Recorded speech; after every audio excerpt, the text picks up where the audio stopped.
हमारा लक्ष्य AGTA 2023 है और एक छोटे से मोटिवेशन से वीडियो की शुरुआत करते हैं। जो सफ़र की शुरुआत करते हैं वो मंजिल को पार करते हैं। एक बार चलने का हौसला तो रखो दोस्तों, मुसाफिर का तो रास्ते भी इंतज़ार करते हैं। आप सभी का स्वागत है द ज्ञान टॉप यूट्यूब चैनल पर। 20 बेस्ट क्वेश्चन आपके बीच में लेके आया हूँ और आज 5 अप्रैल है और सुबह के 7 बजे हैं। ये 6वीं क्लास है आप लोगों के बीच में। कल हमने आपको एक क्वेश्चन दिया था लास्ट में कि आम में लिटिक लीफ की बीमारी किसके कमी से होती है, तो आप लोगों ने बताया था जिंक की कमी से बताया था। आप लोगों का आंसर सही है, आपने जिंक की कमी से बताया था, आप लोगों के आंसर सही है और ये सारे इंपॉर्टेंट फैक्ट आप एक बार देख लीजिए। अब बढ़ते हैं दूसरे क्वेश्चन की ओर। केंद्रीय संस्थान सीतोड़ बागवानी कहाँ पर स्थित है?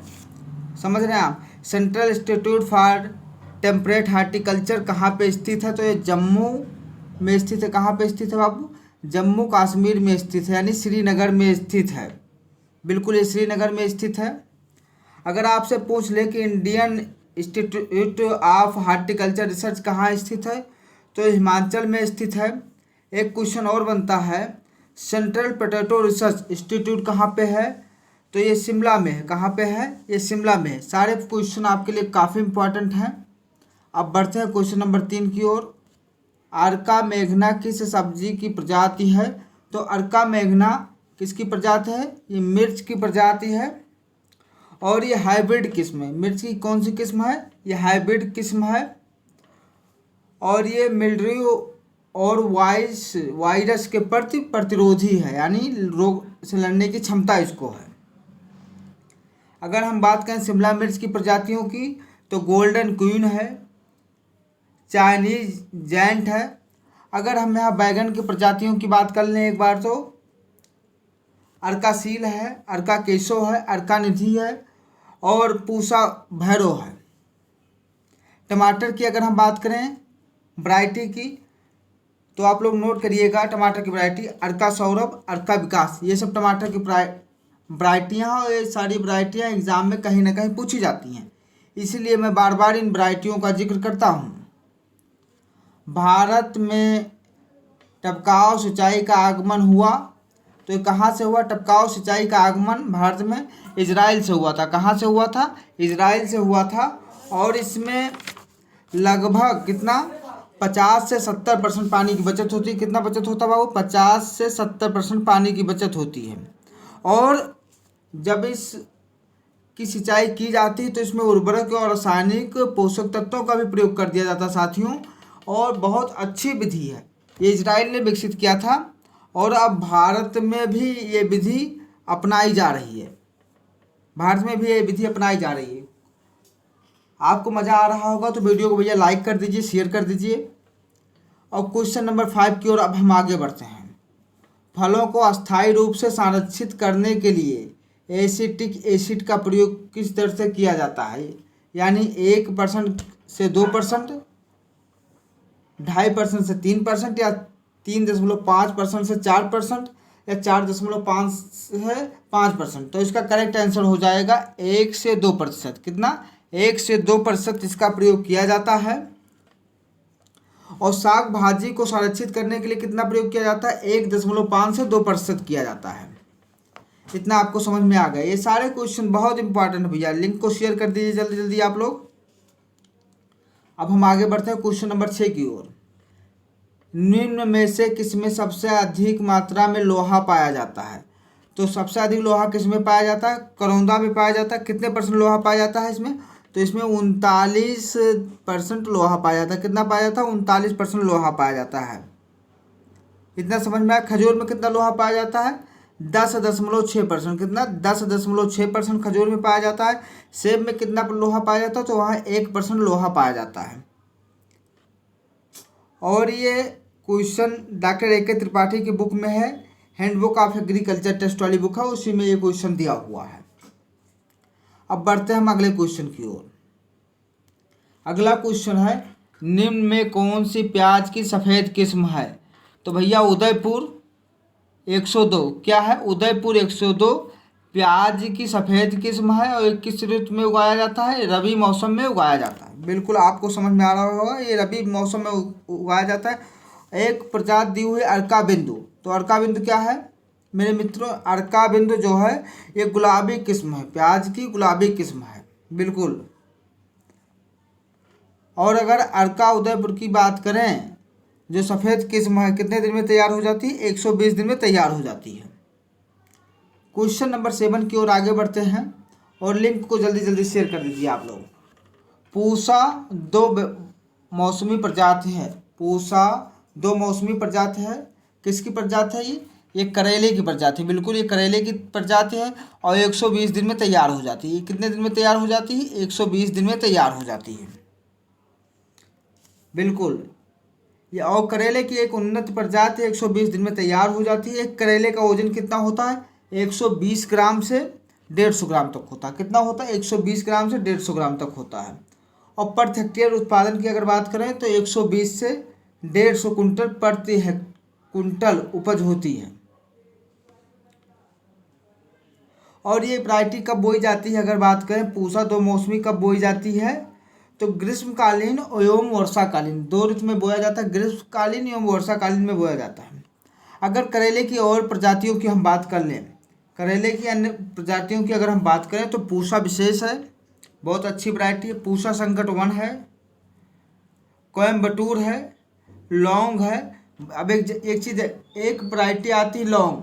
आप यहाँ करेले की एक वैरायटी लौंग है, ये भी क्वेश्चन बार बार पूछा जाता है। प्रिया है, कल्याणपुर बारामासी है।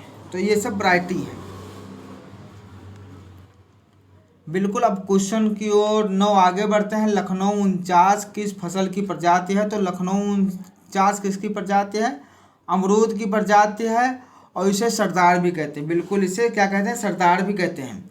और अगर अमरूद की अन्य प्रजातियों की बात करें तो इलाहाबादी, सफ़ेदा, चित्तीदार, एप्पल, बेदना, नासिक, ये सब अमरूद की अच्छी वैरायटियों में आती हैं और लगभग सभी विद्यार्थियों को पता भी होता, सभी साथियों को पता भी होगा।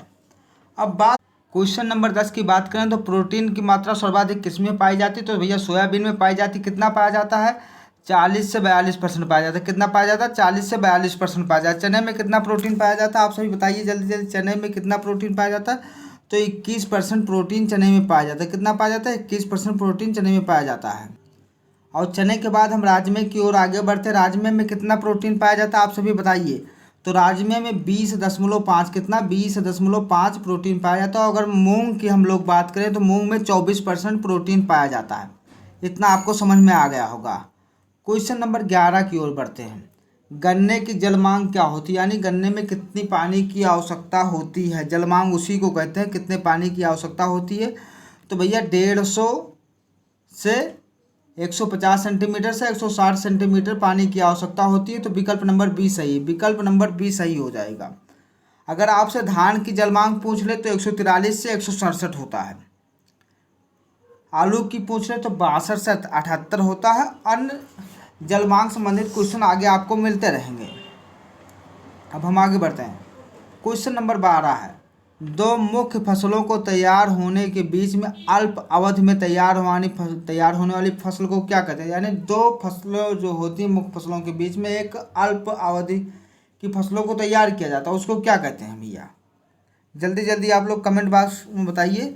तो उसको अल्प अवधि फसल कहते हैं। क्या कहते हैं? उसको अल्प अवधि फसल कहते हैं। बिल्कुल, जब मुख्य फसल किसी प्रतिकूल स्थिति के कारण खराब हो जाए तो उसके स्थान पर कम समय में तैयार होने वाली फसल को शीर्ष या अंतःवर्ती में बोना क्या कहलाता है?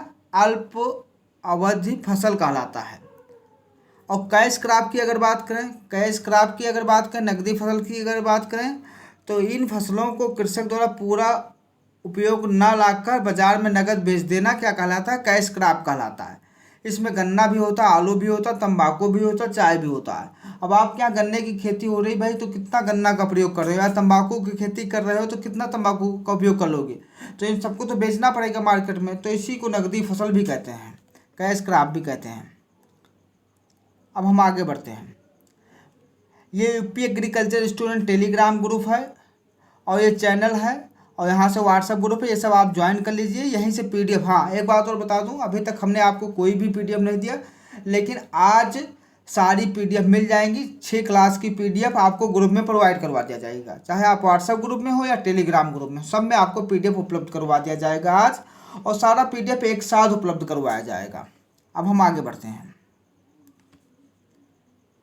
मूंगफली की खली में नाइट्रोजन की मात्रा होती है, यानी मूंगफली की जो खली होती है उसमें नाइट्रोजन की मात्रा कितनी होती है? कमेंट करके बताइए कितनी होती है। 7 से 8%। कितना होता है भैया? 7 से 8% होता है, बिल्कुल। विकल्प नंबर सी सही है, 7 से 8% की होता है। और अगर आप AK त्रिपाठी की बुक देखेंगे तो वहाँ 7.3 दिया हुआ, कितना दिया हुआ? 7.3 दिया हुआ है। तो आप 7.3 याद रखेंगे। ऑप्शन में आपको 7 से 8% भी देखने को मिल सकता है। अब कभी कभी सरसों की खली में पूछ लेता है कितना होता है भैया, तो वहाँ 5.2% नाइट्रोजन होता है, 5.2% नाइट्रोजन होता है। इतना समझ में आ गया आपको? अब हम आगे बढ़ते हैं। क्वेश्चन नंबर 14 है, सोयाबीन में किस बैक्टीरिया द्वारा नाइट्रोजन यौगीकरण होता है? अब बताइए आप। विकल्प नंबर डी सही हो जाएगा, राइजोबियम जैपनिकम। किसके द्वारा? विकल्प नंबर डी इसका करेक्ट आंसर हो जाएगा। जिन विद्यार्थियों का डी लगा है उन सभी विद्यार्थियों का ये क्वेश्चन सही है, उन साथियों का ये क्वेश्चन सही। मेरे साथियों, मेरे भाइयों, लिंक को भी शेयर कर दीजिए, वीडियो को लाइक भी कर दीजिए। हम बढ़ते हैं क्वेश्चन नंबर 15 की तरफ आगे। पेंडिमिथाइलिन का व्यावसायिक नाम है, तो इसका व्यावसायिक नाम क्या है? पेंडिमिथाइलिन का व्यावसायिक नाम क्या है? आप सभी जल्दी जल्दी बताइए, बिल्कुल बताइए जल्दी जल्दी। पेंडिमिथाइलिन का व्यावसायिक नाम क्या है? तो इसका व्यावसायिक नाम हो जाएगा स्टाम्प। क्या हो जाएगा? स्टाम्प। अब मैच्योरिटी होता है, इसका व्यावसायिक नाम क्या? इसका शाकनाशी नेम क्या होता है? तो ब्यूटाक्लोर होता है। क्या होता है? ब्यूटाक्लोर होता है, बिल्कुल। लाशों का क्या होता है? लाशों का क्या होता है? मेटालोक्लोर होता है। इतना। बेसलिन का क्या होता है? फ्लूक्लोरीन। क्या होता है? फ्लूक्लोरीन। इतना आपको समझ में आ गया होगा। क्वेश्चन नंबर 15 है, दलहनी फसल में वातावरण के नाइट्रोजन का यौगीकरण नहीं करती है, यानी जो दलहनी फसल जो वातावरण में नाइट्रोजन का यौगीकरण नहीं करती, वो फसल कौन सी है? तो वो फसल राजमा। कौन सी फसल है भैया? वो फसल राजमा है, बिल्कुल आप सही बोल रहे हैं। आप सभी सही उत्तर दे रहे हैं कमेंट बॉक्स में। और आप लाइव सेशन अगर ले रहे हैं तो भैया कमेंट में वो आंसर ज़रूर दें मेरे भाई, मेरे साथियों, मेरे मित्रों। बिल्कुल राजमा एक दलहनी फसल है, ये सभी आप जानते हो। इसके बावजूद इसमें वायुमंडल नाइट्रोजन का स्थिरीकरण नहीं करती। क्यों नहीं करती है? क्योंकि इसकी जो जड़ होती है उनकी ग्रंथियाओं का निर्माण नहीं होता, यानी उसमें छोटी छोटी ग्रंथियाएँ नहीं पाई जाती, जो छोटी छोटी ग्रंथियाँ नहीं पाई जाती हैं। अब हम राजमा की अगर बात करें तो इसमें कितने % प्रोटीन पाई जाती है? तो 20.5% प्रोटीन पाई जाती हैं। वसा कितना पाया जाता है? 61% पाया जाता है। और अगर वसा 1.5% पाया जाता है। और कार्बोहाइड्रेट पाया जाता है 61.7। कार्बोहाइड्रेट कितना पाया जाता है? 61.7% कार्बोहाइड्रेट पाया जाता है। अब क्वेश्चन नंबर 17, जिप्सम में गंधक की मात्रा कितनी होती है? आप सभी बताइए, जिप्सम में गंधक की मात्रा कितनी होती है? 17.6 से 23.5। कितना? 23.5, यानी विकल्प नंबर बी सही है। विकल्प नंबर बी सही है, बिल्कुल। जिन विद्यार्थियों ने बी लगा है उनका सभी सही है।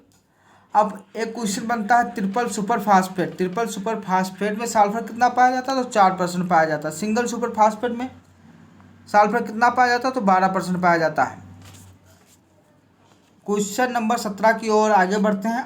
अभी अगर आपने चैनल को नहीं सब्सक्राइब किया तो चैनल को भी सब्सक्राइब कर लीजिए। तंबाकू में शीर्ष रोग की बीमारी होती है, यानी जो तंबाकू का शीर्ष रोग होता है, बीमारी किसकी वजह से होती है भैया? तो ये वजह बोरान की कमी से होती। क्या होती? बोरान की कमी से ये रोग होता है, बिल्कुल बोरान की कमी से होता है। आप सभी का सही जा रहा है, आप सभी सही उत्तर दे रहे हैं। क्वेश्चन नंबर 19 है, भूम की भौतिक दशा को कहते हैं, यानी भूम के भौतिक दशा को क्या कहते हैं भैया, आप सभी बताइए। सरस मृदा यानी टिल सॉयल कहते हैं। विकल्प नंबर ये सही है, बिल्कुल विकल्प नंबर ये सही है। अगर ये वीडियो आपको पसंद आया हो तो लाइक भी कर दीजिए, शेयर भी कर दीजिए। जय हिंद, जय भारत, वंदे मातरम।